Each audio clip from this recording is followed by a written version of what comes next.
journal. La BRVM, Bourse régionale des valeurs mobilières, fait le bilan de ses activités et annonce les perspectives. Rentrée solennelle du secrétariat d'État auprès du ministre de la fonction publique et de la modernisation de l'administration. Occasion pour la ministre Anne-Désirée Ouloto d'encourager ses collaborateurs dans la poursuite de leur mission. Et puis lutte contre la désertification, le ministre de l'Environnement et du Développement durable annonce la tenue de la COP 15 à Abidjan. Madame, Monsieur, heureuse de vous retrouver pour cette nouvelle édition du journal sur Business 24 Africa. Comme d'habitude, nous ne sommes pas seuls. Ami Diarasouba est avec nous. Bienvenue, Ami. Merci, Zénab. On se dit à tout à l'heure pour le décryptage. Exactement. Ouvrons notre édition sur une note de transaction. La Bourse régionale des valeurs mobilières BRVM, à l'instar de la Bourse mondiale, se porte comme un charme. C'est le constat fait par le directeur général de l'institution sous-régionale lors d'une conférence bilan et perspective dans la commune du Plateau à Abidjan. À titre d'exemple, la BRVM affiche 722 milliards de francs CFA de transactions en 2021, soit un progrès de 193% par rapport à 2020. Voyons tout ça avec Issa Badini et Marius Siri. C'est un exercice annuel auquel la BRVM est désormais habituée, la conférence bilan et perspective. Et contrairement aux années précédentes, c'est une conférence qui affiche des voyants tout en vert. Les comptes sont plus que bons à la Bourse régionale des valeurs mobilières selon son directeur général et ce ne sont pas les chiffres qui diront le contraire. En 2021, ce sont 46 sociétés cotées, 94 lignes obligataires estimées à 7 247 milliards de francs CFA, 993 000 titres par jour, un indice composite de 39,15% à 202,28 contre 45,37 en 2020, une capitalisation boursière de 13 332 milliards contre 10 419 milliards en 2020. Une année somme toute de bonne grâce en dépit de la pandémie de la Covid-19, d'où la satisfaction du patron de la BRVM. Le marché a été, je dirais, performant au cours de l'année écoulée et la BRVM en tout cas a confirmé vraiment sa place dans le concert des bourses en Afrique et dans le monde. Solide et confiante, la BRVM au point que les crises au Mali et au Burkina ont moins d'impact sur sa marche. La confiance de nos investisseurs dans les entreprises, dans l'UEMOA et sur notre continent de façon générale, repose beaucoup plus sur les performances à long terme. Donc, les crises qui interviennent, qui perturbent un peu l'environnement macroéconomique, sociopolitique, n'ont pas d'impact direct sur ces entreprises-là, cotées, parce que c'est du court terme, à moins que la crise se prolonge et que les répercussions dans la durée affectent globalement l'ensemble de l'économie du pays. Satisfaite de la performance 2021, mais prête à s'accrocher pour de nouveaux challenges.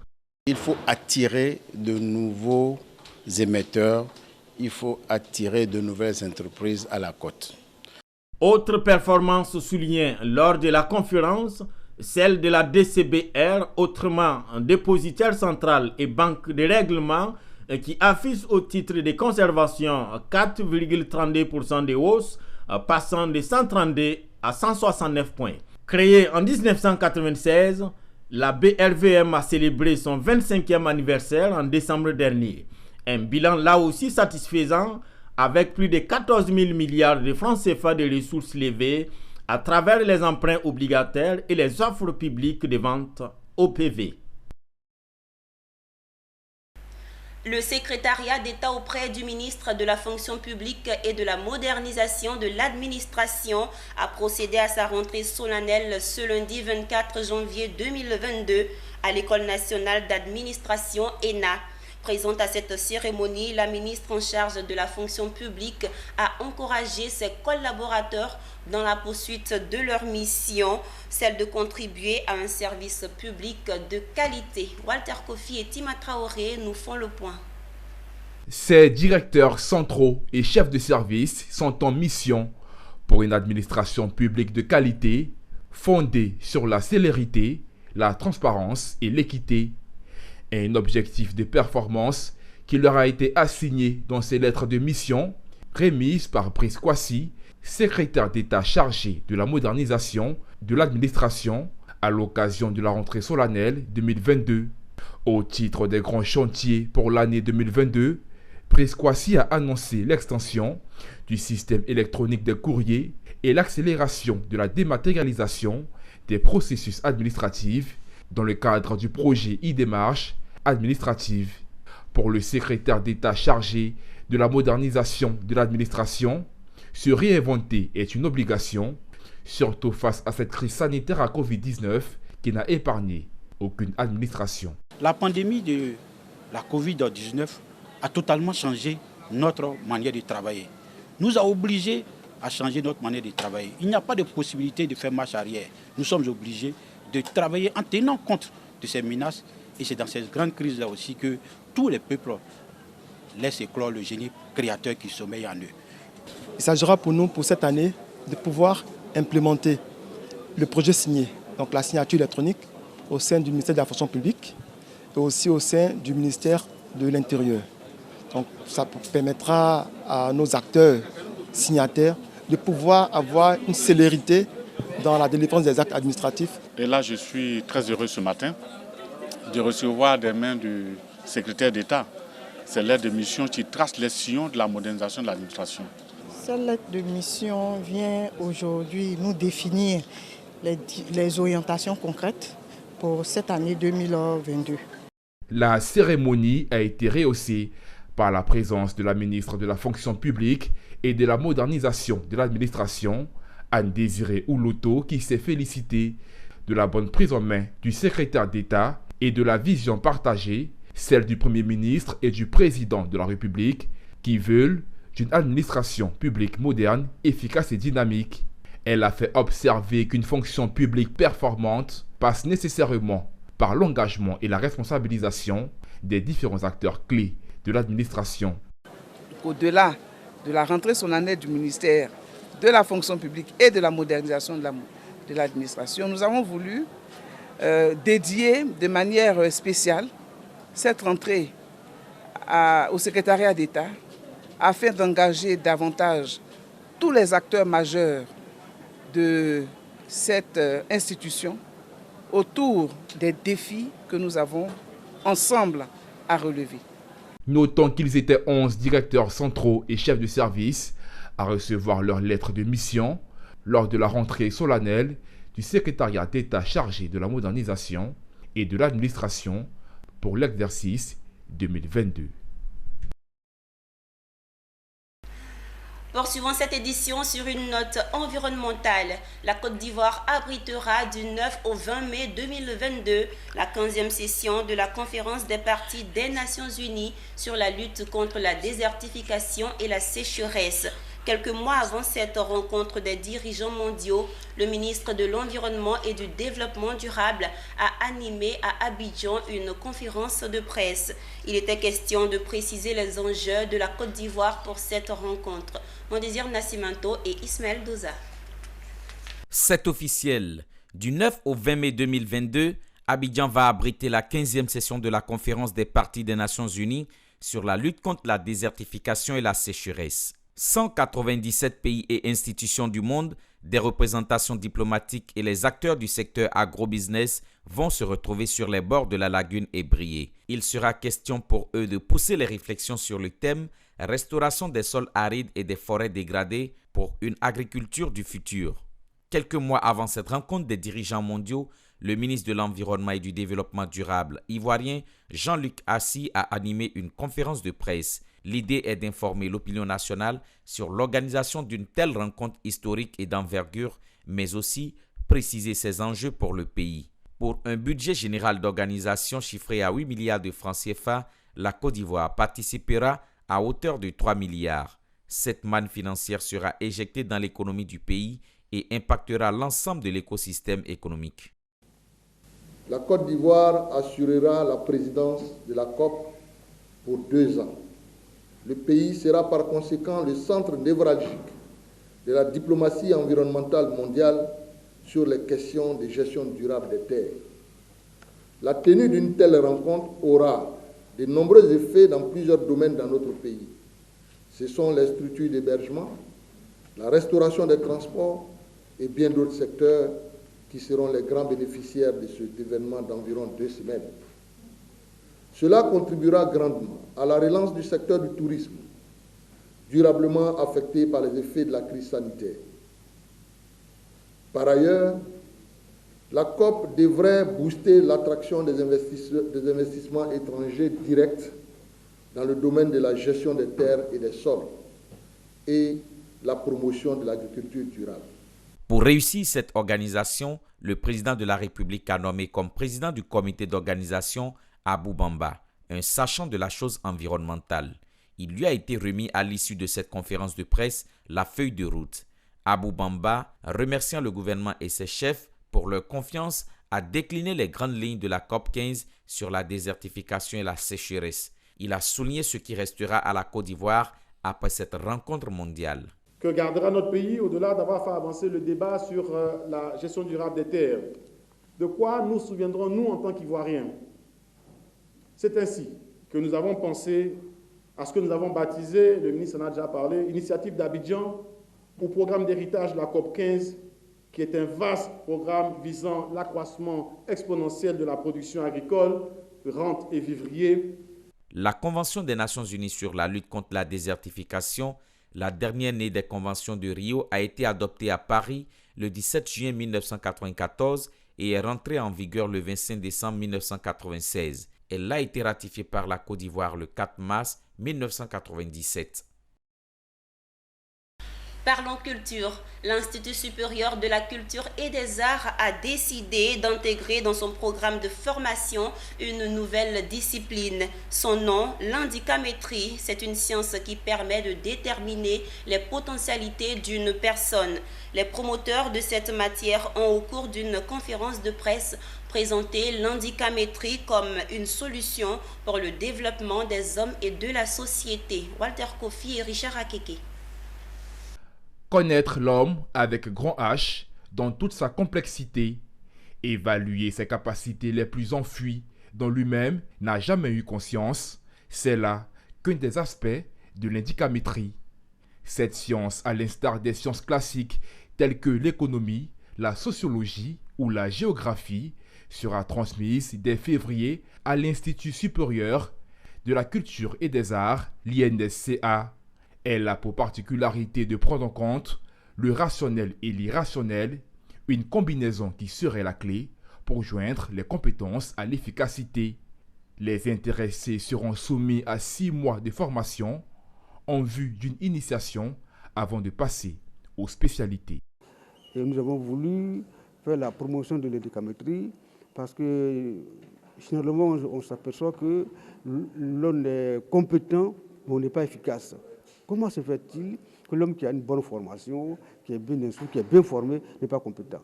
Il n'est pas compétent parce qu'il n'a pas pu comprendre ce qu'il a en lui-même comme invisible, qu'il doit bien sûr extraire pour mettre à disposition de lui-même pour être vraiment efficace.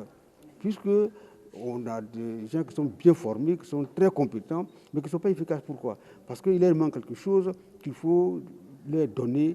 Et cette science-là permet d'extraire cette connaissance qu'ils ne connaissent pas très bien. L'indicamétrie touche de nombreux domaines d'activité.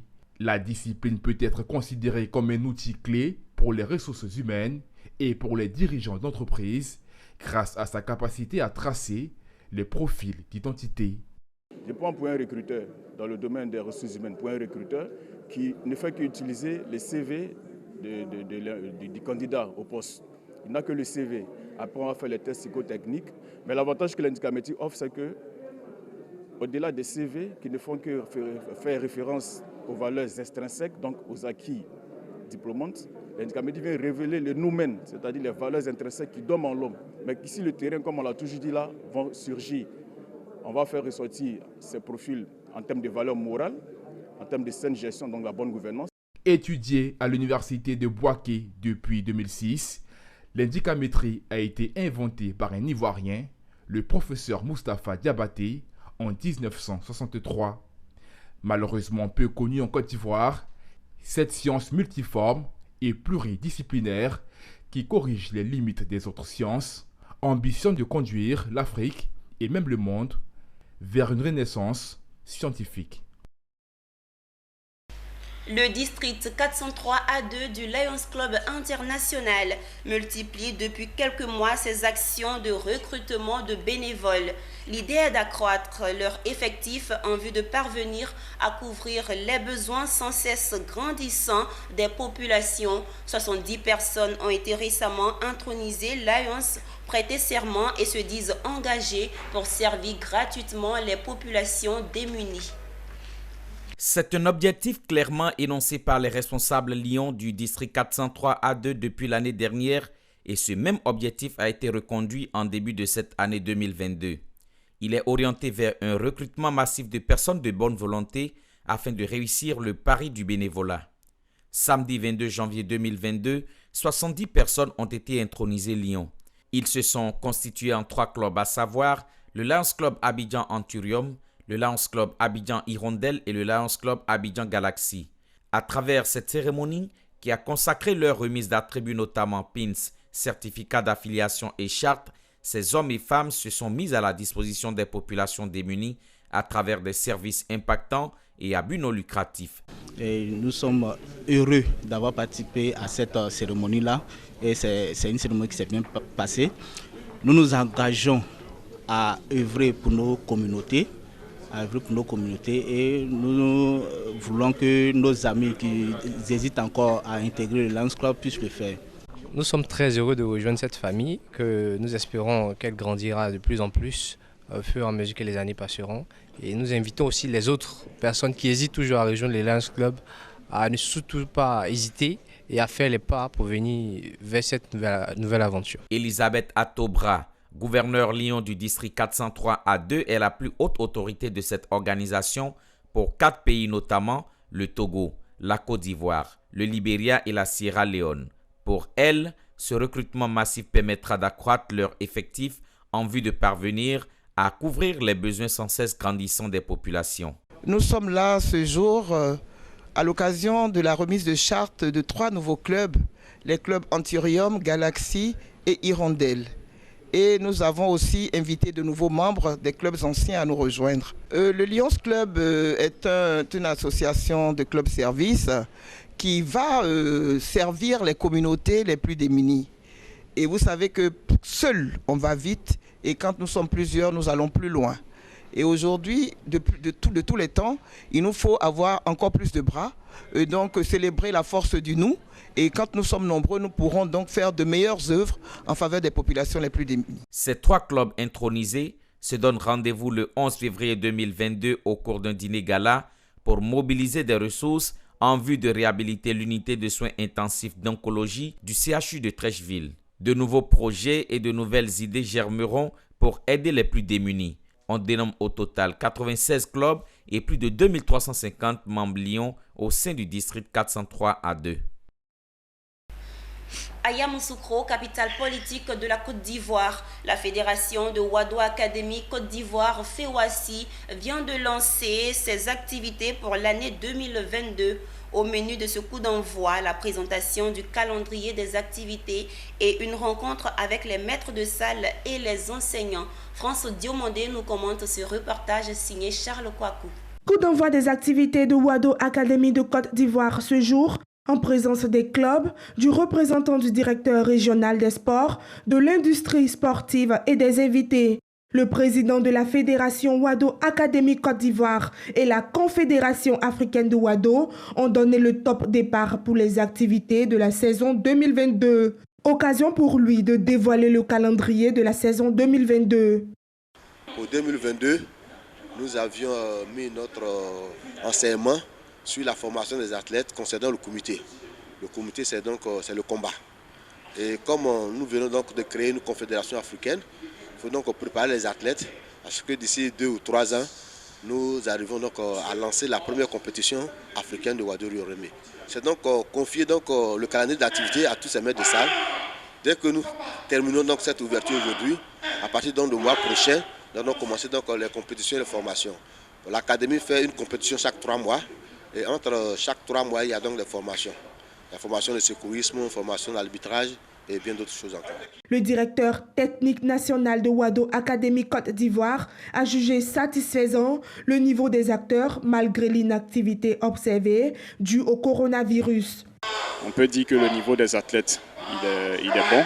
Celui des maîtres de salle également qui sont au four au moulin pour la formation des athlètes et filles et garçons au niveau des clubs. Moi c'est Koni Mokta, champion de Côte d'Ivoire, catégorie senior.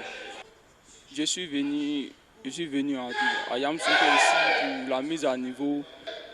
Ce soir, nous voudrions dire sincèrement merci à la fédération qui, une fois encore, a placé sa confiance à la vie de Yamoussoukro. Au-delà de ses apports intellectuels, la Wado Academy permet avant tout de s'assurer une défense, d'enseigner la discipline, la persévérance et le courage.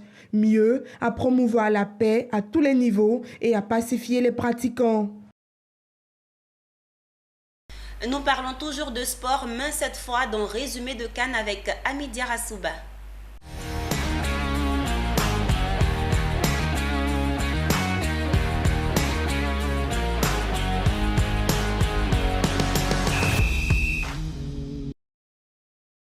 De retour sur le plateau, nous sommes en compagnie de notre journaliste sportive Ami Diarra-Souba. Merci d'être avec nous. C'est moi qui te remercie. Et suite à certains manquements, la CAF, Confédération africaine de football, a pris des sanctions contre certains pays et la Côte d'Ivoire en fait partie. La CAF, la Confédération africaine de football, a infligé une amende de 4 425 €, ce qui fait environ 2 876 250 francs CFA à la Côte d'Ivoire pour envahissement du terrain par les supporters lors du match qui l'opposait à l'Algérie. Selon certaines sources, la FIF, la Fédération ivoirienne de football, aurait fait appel à cette décision. Et parlons d'Algérie, le pays n'a pas échappé à cette amende. Exactement, la fédération algérienne a aussi écopé d'une amende de 4 425 €, soit environ 2 876 250 francs CFA. Et Ami, comme si ça ne suffisait pas, la Tunisie, 2 amendes, quels sont les motifs? Alors la fédération tunisienne, quant à elle, écope de 2 sanctions et un rappel à l'ordre. La première amende, toujours de 4 425 €, soit environ 2 876 250 francs CFA pour l'attitude du sélectionneur tunisien Monder Kabayer qui est entré sur le terrain sans l'autorisation de l'arbitre. Ensuite, la seconde amende est toujours du même montant. Elle a été infligée pour mauvaise conduite du portier tunisien qui a utilisé un langage vulgaire pour s'adresser à l'arbitre. Alors, c'est sans commentaire, Ami. Et si on revenait sur l'événement tragique qui s'est déroulé lors du match opposant le Cameroun aux Comores? Alors, 8 morts et une cinquantaine de blessés, c'est le bilan de la tragique bousculade qui a eu lieu hier devant le stade Olympe lorsque le pays hôte, le Cameroun, affrontait le Comores, comptant pour les 8e de finale de la Coupe d'Afrique des Nations qui se joue en ce moment même en terre camerounaise. Le communiqué a été rendu public par le ministère de la Santé camerounaise. Alors on espère que tout rentrera dans l'ordre. Si Dieu le veut. Quelle est donc l'affiche des derniers matchs des 8e de finale? Alors l'affiche de ce mercredi se présente comme suit. Sur le coup de 16h GMT, la Côte d'Ivoire sera face à l'Égypte et à 19h GMT, le Mali affrontera la Guinée équatoriale. Eh bien, Ami, c'est tout ce qu'il y avait à savoir pour ce résumé de CAN pour aujourd'hui. Exactement, Zénab. Nous te disons merci d'avoir été avec nous. C'est moi qui te remercie. C'est ici que se referme ce journal. Merci de nous avoir suivis. Bonne suite de programmes sur Business 24 Africa.